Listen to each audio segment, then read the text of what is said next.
Hello and welcome to episode 39 of the CornerBlue. Thanks for joining us, everybody. We got more games around the corner. We're back. We're here to break it down a little bit, dealing with the anxiety, knowing that it's go time. You know, we have to get those points at home. We've left too many points on the table at home.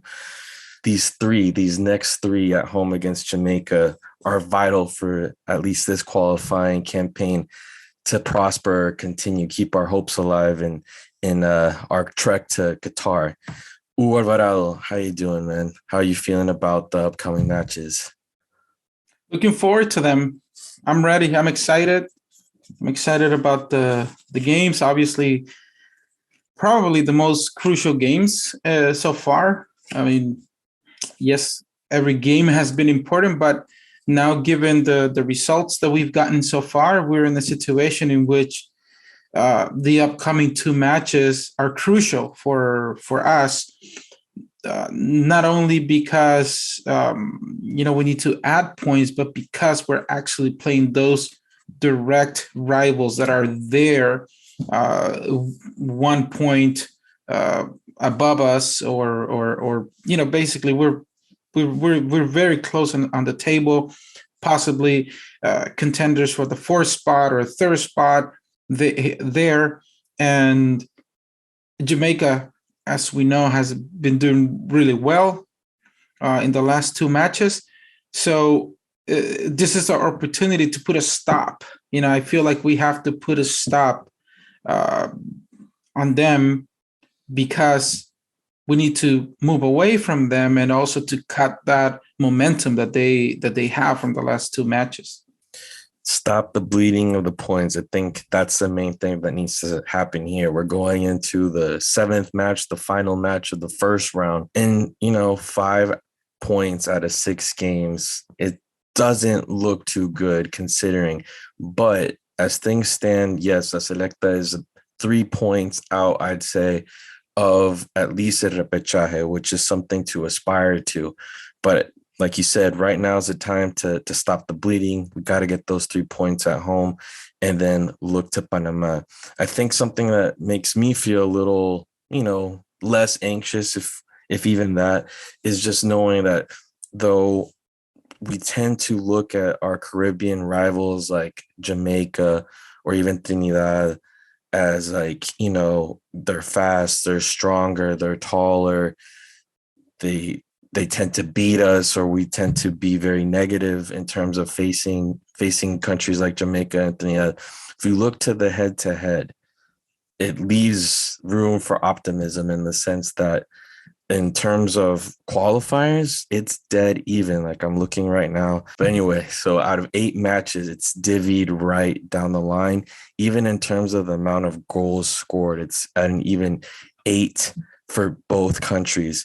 And I think that leaves room for optimism where, the level of the playing field is a little level. I'd say in the last 5 matches against Jamaica, I was looking that up earlier as well. And things have looked pretty decent, especially when El Salvador needed to get that result against Jamaica to get into the Gold Cup with Carlos de los Cobos. There was a lot of pressure on the team.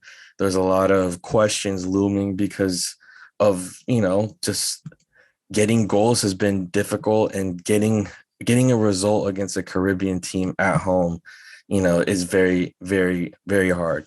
But I think that match was very important to show that the team can get a result when it needs to. When it's up against the ropes, it could get that result at home. And Cusca played a factor there. The team rose to the occasion. Granted, different coach, different squad, but the core is there. And they faced your Baileys. They faced the other players that would be hyped up. Speaking of that, Hugo, what are the players, or who are the players to look out for that are joining this team from British football now that the COVID protocols have enabled them to join up with the national team? Because that was kind of the issue they were facing right out of the gate, where they weren't able to count with all of their squad. Yeah, I mean, different team, right? I mean, I think Jamaica has a completely different team than what they had in the first four matches, and we've seen the big difference in results. I don't have all the names off the top of my head, but I can tell you that Michael Hector from Fulham will be there. There's players from the MLS, of course, but there's the big names will be Andre Gray from Watford, Junior Flemings, Antonio, Junior Flemings from Birmingham Legion, Bobby Reed from Fulham. So I mean, Bobby's it's a forward. So obviously, they come with their full artillery. With that being said, I don't think that is something that should be a huge concern or intimidate El Salvador in any way. I think it's a motivation. It should be a motivation for our players who perhaps like Ronald Rodriguez, who plays in the local league, Brian Tamacas, Alex Larin, they're going to have their hands full. And defending against these guys that play in the top leagues in the world. It should be a motivation factor instead of being something to be afraid of. And one of the things that I've seen from Salvadorian players is that we tend to do really well against those players, because it motivates them to give it an extra boost, to show them. Somehow we continue doing that whole thing where we seem to do a little better when we're the underdogs. So I think it's a great opportunity. Not going to be an easy match. Historically, I mean, the fact that yes, we're pretty even, like you were saying in qualifiers, but let's remember that they only went to their first World Cup in 1998, and they basically, you can say that they left us out in that World Cup, or at least we were a contender there for that final spot to the World Cup, and they won we all instead. they won instead. We all have memories of that draw, the Cusca, and I think in Kingston we lost, right, 1-0, or I'm a youngin', man. I did not have access to pay-per-view TV in No, 1997. I remember I was listening to La KL. Oh, nice. And I remember I was actually watching Univision, or one of those channels that had the game. I remember it was a long range shot, bouncy field, a lot of potholes, and the ball just bounced, and I think Raul Garcia just couldn't get to it. Rest in peace, Superman. Yeah. But I guess what I'm trying to say is that we're pretty even, but Jamaica up until 1998 was a team that was kind of put into the bucket of the rest of the Caribbean teams. And despite that, they've been very difficult for us ever since. It's not an easy team to play against. Yes, there's their physicality. They're very athletic. They are very good with long range shots. They have a lot of players who can do that. I feel like we almost need to have a perfect game tomorrow if we want to get the result. We can't give them spaces. We can't divide the ball too much against them, because they can really hurt us there, because it's going to be very difficult for our players to. We can't go physically. We can't do that with them. We have to. Well, we always say play with the ball on our feet, and I think that's what our team is trying to do. And again, I think we need to have a perfect game to get the 3 points. I'm feeling pretty neutral about it. I'm feeling not neutral in the sense that I'm okay if we lose. No, not at all. But I'm feeling like we can get a good result. But I'm not going to say, yeah, it's going to be a piece of cake. Not at all. But I feel like, given what we've done recently, like you mentioned, that game when Carlos de los Cobos was still there, we got the result, and they Yeah, the still goals have were ugly, but we got the result. we got the result, and the team that Jamaica has, it's very similar to that team that played us in that game. So I'm really looking forward to it. I hope we get a good amount of fans. I know ticket sales were kind of low, but now there's a They two. did the promotion, Yeah. dos por So, uno, like yeah, donuts in September. yeah, I think it's good. I think it's good. A lot of the fans save the money for the big teams, for like Mexico, USA, Canada, Costa Rica, maybe. But this game or these games against those rivals that are closer to us in level, those are the important matches. Those are the matches where we need the support from the fans. Yeah, those are going to be the Because dog fights right there where, yeah, you could sway that crowd energy. Not that it's going to sway, but it does have an impact in terms of motivating your team and also intimidating, the rival, because we saw that against the US. I mean, they hyped up McKinney, they hyped up Des, they hyped up Reina. Here are these guys in these top leagues in Europe, and then they're panning during the national anthem, and a mortero goes off, and you see Claudio Reina try and duck and cover. You don't know, up to what point some of the European-based players have dealt with an environment like that. And hopefully the fans in Cusco can bring it, albeit in the right way, because we're already having to deal with FIFA, what would you call it, multas, and fines. we're dealing with FIFA fines and then conditioning the stadium and shutting down certain sectors of the stadium and limiting the amount of fans due to, the usual shenanigans. You can argue part of it is the folklore or the culture of soccer in El Salvador, but you can also argue that, you know, we're moving along to the point that the homophobic stuff, it's not going to look good to the rest of the world. We're not in our own little bubble or societal bubble where things like that are, day to day. It's not going to look good when you're broadcasting to millions throughout the world. And if it's not cool in Zurich or wherever the powers that be are, it's not going to be cool at the stadium. I think that needs to be translated somehow into the Salvadoran mentality that now we literally are on a world stage. It's not like back in the day, pay-per-view if lucky, or there wasn't a broadcast of these matches and whatever goes in El Salvador goes in the stadium.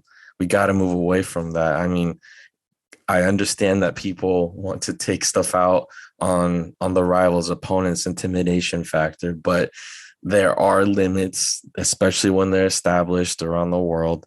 And hopefully we don't end up with an empty Cusca down the line. I heard Panama appealed the decision to play in an empty stadium, and they actually won it. So they're going to have fans at the Rommel against La Selecta later on. But again, sticking to this topic, Jamaica's coming. There have been some changes in the squad for El Salvador. It was interesting to see certain things play out, especially after the Bolivia game, where we saw Landaverde. He basically made his point during this match of, call me up. We saw Granito get called up and get his first minutes under Hugo Perez. But Landaverde seemed to seize a moment, or at least was given that confidence to start from the beginning, and took advantage of those moments, and he earned himself a spot in the call up for these next coming matches. Hugo, do you want to read off the list of the players that have been called up for camp? Sure. Let me pull it up. So yes, we have the usuals in the goalkeeper Mario Gonzalez and Kevin Caravantes. The new one there will be Edgar Alguera, who's plays for Philadelphia Union 2. Yeah, and I think that's a good idea that they bring the youngster up, that he feels a part of this process, because even though he's what, almost 18 now, if not, it's time to start planting those seeds so that the U.S. can't take some of these youngsters that haven't officially debuted yet. Hopefully, Adguera gets that debut down the line, so that option isn't there for him. Yep, and he's also playing a little bit higher level now. Just recently played a tournament in Colombia, so yes, I'm happy about his call-up. In the defense, we have Eric Zabaleta, Lisandro Claros, Eduardo Vigil, Ronald Rodriguez, Roberto Domínguez, Alexander Larín, Brian Tamacas, Miguel Lemus, and Lisandro Asenon. That's an interesting one because I don't recall ever a player from the second division being called up to the senior team. Tovar with Cabañero. Tovar was the wonder kid, but Tovar was never called to the senior team, or he never played for the senior team. He never played, but he definitely was at games or at least practice with them. That I remember. Yeah.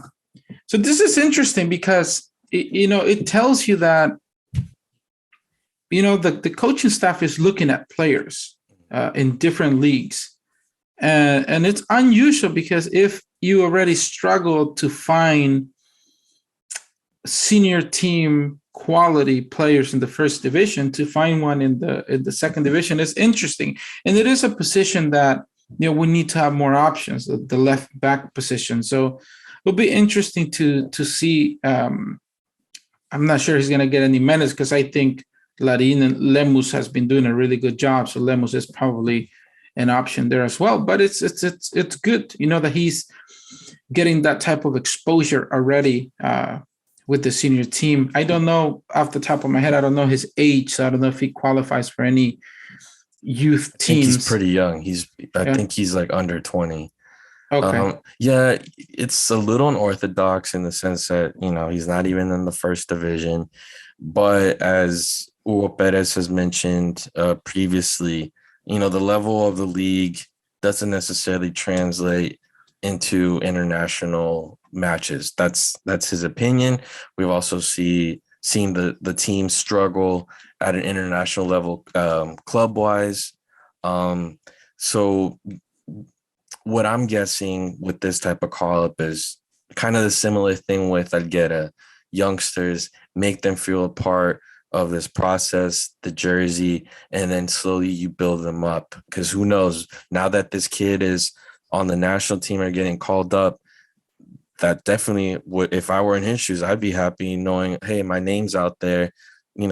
First division has to be right on the horizon for him. But if you want, let's look at the midfield, because that's pretty interesting. In the midfield, we have Oscar Rodriguez from Alianza. I think this is his first call-up to a senior team.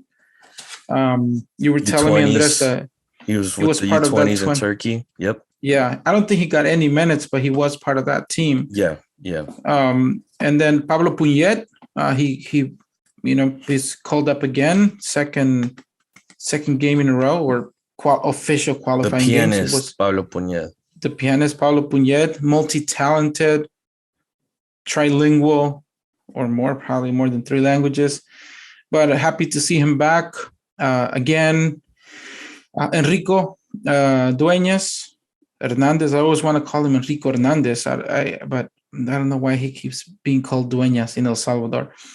Danny Rios from Houston Dynamo. He has yet to make his debut for the first team of Houston Dynamo, but he's been getting minutes with us in the first team, and I think he's been doing a really good job and earned his call up to the senior team. Cristian Martinez from San Carlos in Costa Rica is also being called up again. Alex Roldan, Marvin Monterrosa, Darwin Seren, Melvin Cartagena. Kevin Santamaria is back after many years of being absent. And Brian Landaverde, who, as you were saying, I think he earned his spot based on the way he played. He hustled. He was all over the place against Bolivia. I'm happy to see him there as well. And then forwards, Kevin Reyes, Joaquin Rivas, Jairo Enriquez, Walmer Martinez, Ronald Arevalo, that's a big news, and Christian Sorto. Both of them are big news for us. Arevalo, it's a young player, 18-year-old. He plays in Denmark. He has already played in the first division or first team, and it's called the first division, but it's actually the second division in Denmark. Lately, he's been playing for the U19s a lot. From what I know, there's been a little bit of differences with his style and the coach in the first team, which is why he hasn't been playing much in the first team. But he has been playing in the U19, which is his level. That's where he belongs at the moment, and hopefully he goes back. So yeah, that's the list. What are your thoughts, Andres? We know that we don't have Narciso for this one, and I think that Martinez it's a good option to substitute Narciso. Maybe not same style, but I think physically Martinez, he's a little more athletic. He's bigger. He can cover a lot of space against a team like Jamaica, who's going to pressure us a lot in that area. I think he can be a good option for to substitute Narciso. Yeah, I think he's the most logical replacement for Narciso. For the reason you said, I think just the fact that he's taller, he's used to that position. He plays against, the league that he plays in. He has to have that physicality as a part of his game, and we'll see it pay off if and when he does play. But I think when I see him play, there's more. He doesn't have. It's like his movements, his positioning are smoother. When he has to go for the ball, he doesn't have to compete as much as, let's say, Narciso. And this is something you and I have talked about on other episodes, or just straight up talking how, I respect the work that Narciso puts in. I respect him as a player, but due to, his height or his level of physicality, that he does have to put in that extra, when going into 50-50 balls or excessive force sometimes. Going into contact, and he has to compensate. And it's in those moments of compensation that you said, that can be excessive. He can be left exposed to cards or being caught out of position and not be able to recuperate in a way that I think Cristian Martinez gives you a little bit more leeway. So we'll see how this plays out. The little that we've seen him so far, he seems really comfortable. I don't know he's going to play off of starting, but logic to me would say it, based off of previous matches, that it could easily be, Martinez. You're going to see Roldan in there. And then I think the question would be who's going to be your more of a creative midfield, whether it's going to be Marvin, that is more technical, more built up, more touches. I know people complain that it seems that he's only touching it back, but that's part of possession and building up a play. Or you have Enrico. And as we've seen with Hugo Perez, that he doesn't mind just inserting someone or defying what we would think would be a natural next step. And he goes with information that he has or his gut feeling or what he's seen. And he makes a move that, isn't necessarily popular. We don't necessarily predict. So we'll see how it goes. But I would really like seeing, a mid of Martinez, Roldan, and either Enrico or Marvin up there. And then depending on the situation, you have a veteran like Pablo that you can throw in there to just kind of anchor down the middle. I like seeing some of the youngsters thrown in there. But I think at this point, with desperation mode kind of going on, even though you see a lot of these youngsters in this call up, you're going to see the more peso pesados, I think. If things go really well against Jamaica and we have that little cushion, with the new 3 points that in Panama, maybe he can tweak things a little bit. He has that little freedom, or he's just gonna, step on the gas pedal. We'll see. But I like Santa Maria coming back again. As I mentioned before, it would have been ideal that Hugo Perez would have been here something years ago, that started this whole process from the get-go to do this type of casting that he's doing. Because I feel at this point, it would be ideal to have that core 11 and then who's coming off the bench, because we've seen a pretty big rotation of players coming in and out. It's an open door policy, it seems like, which is positive because he's trying out different pieces that'll lead to the future. But in terms of consistency or continuity now, there have been plenty changes. So we'll see how it affects the team. Yeah, I mean, I think there's certain lines, like the back line, I think is pretty consistent. Except for the injuries. So we had to change. The midfield is starting to take shape as well. Mm-hmm. But I think part of all the rotations that we're seeing, well, obviously one is that he's trying to find the best players in the positions. And if we want to get us into the final third, Right, exactly. But also, given the tight schedule, I think you have to rotate players. Mm-hmm. You just have to, because you won't be able to play. I mean, now it's only 2 matches, so you can, play the same guys. But, prior to the November, this coming games, it was three matches in a week. So it's a lot. But I wouldn't be surprised if we see a player like Ronnie Arevalo go in there as a substitute. What I like about him is that he's atrevido. He's a young player. He's 18. He's fast, but he's not afraid to go on the 1v1 against players. And I think that's probably part of the attitude that the coaching staff really liked about him. When he came in against Guatemala, he asked for the ball. It was his debut, just turned 18, had been playing in the USL 2 for the Cedar Stars Academy. Obviously, he had a little bit of that exposure of going back and forth between Denmark and USL 2. But he came in and he looked very, very confident. He wanted to play. He's one of those players that, especially like teams against Jamaica, he can draw fouls because he's small. He's a small guy, but he's fast and he likes to go on the 1v1. Players like that can drive some of those big defenders crazy sometimes because a small touch and it's a foul. So I wouldn't be surprised if we see him get some minutes. It's funny because he reminds me a lot of Rudy Corrales. Yeah, you mentioned that before. In the way he looks. But I wouldn't be surprised if he gets minutes tomorrow or against Panama.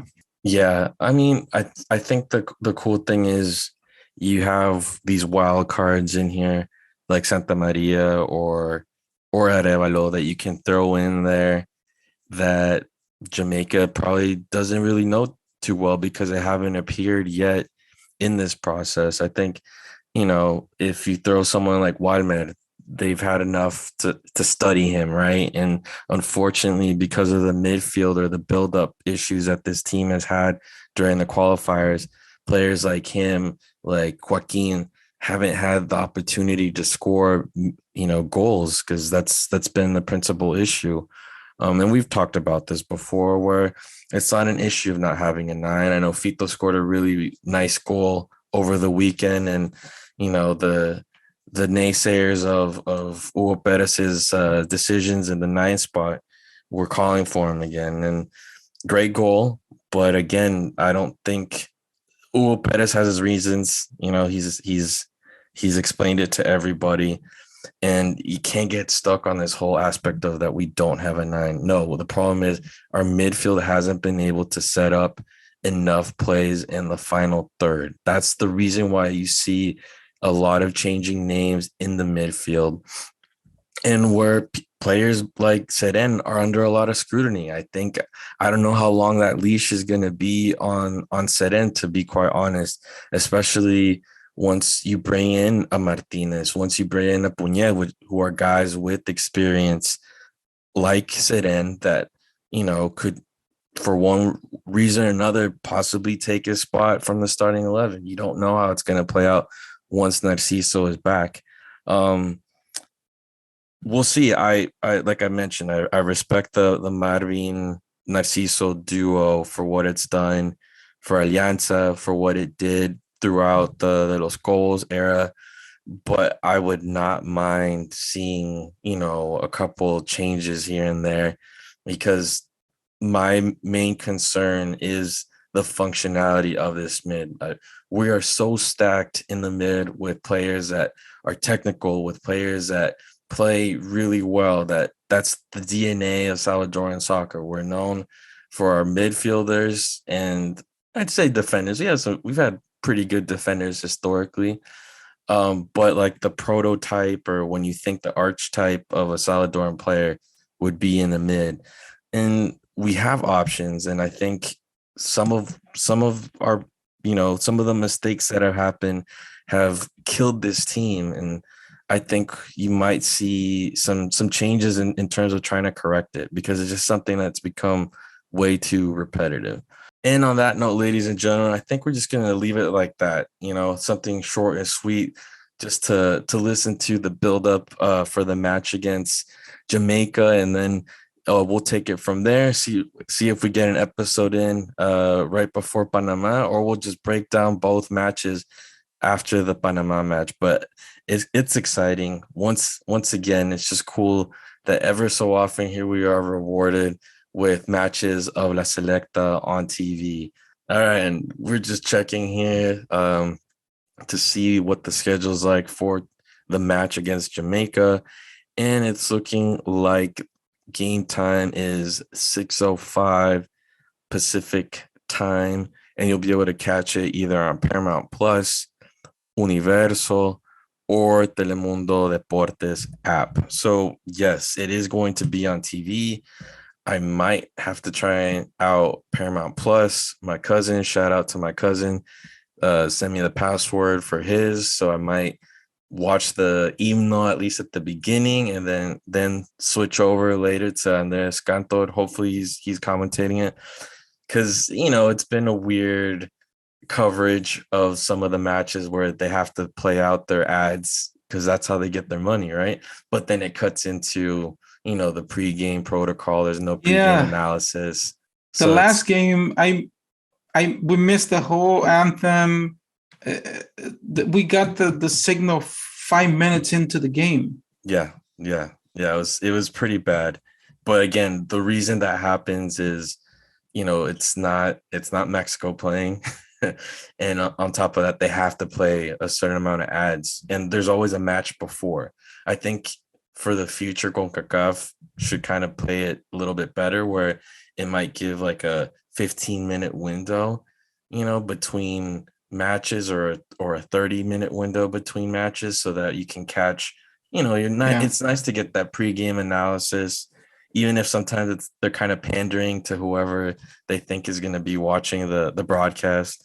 But some of Yeah. that pregame analysis, we're just seeing the people in the stands. Like, you want to feel connected, you want to feel the energy, the vibe from home. And when it just boom, they throw you in there, and it's the fifth, 6th minute, you're like, yeah, the verga pues, Yeah. But in any case, we got the game coming. Hope you make it home on time, beat that traffic home, or else, DVR it if you can, stay off your phone. But I just want to give a shout out to anyone that was interacting with us during the Bolivia match. I seriously was not able to watch the first 45 minutes in a comfortable manner, because I was on daddy duty. And then on top of that, here I am trying to find links and stuff on Facebook, on this like bootleg TV app that I have on my phone. Nothing was working. And then I found one, but then my kids like I couldn't keep looking back and forth. It just was not working. Fortunately, my wife got there halftime, and our listener, Salvi Bro 49, came in clutch with the link, passed it along, and I was able to smart view, like share my cell phone screen on the TV. Problem solved. Got to watch the second half, and it was pretty interesting. Bad goal that got scored, but regardless, it's thanks to you guys that we keep doing this. It's thanks to you guys that we even get to see some matches. So let's keep sharing the information. El Pájaro hit me up with a link too. So that, thanks to all you guys for bailing me out in that situation. And feel free to check in. We'll be on Twitter or different social media leading up to the game. I know Hugo is very particular with how he likes to watch matches. He does it on his laptop with the blanket over his head and just wants, complete silence and isolates himself. I don't like being talked to. My wife is half Mexican and she's always talking crap about La Selecta and this and that. So I think I'm just going to try and watch it in one of the other rooms and not in the living room by myself. Yeah, the struggle. Got my cola champan ready. Oof. I got my Regia Cholas in the fridge. I got two of them. Pura cola champan. No. Okay. That's no alcohol. No alcohol. Oh, wait. Hashtag not a sponsor yet, but if you want to hit us up of the previous two products that we mentioned, you know how to contact us. Again, please share, like, subscribe, comment, rate us on Apple Podcasts. I don't know if we've had any reviews or stars yet, but wherever you get this signal, YouTube, Spotify, Apple Podcasts, Facebook, definitely MySpace. Share. Yes, un saludo para el amigo Tom.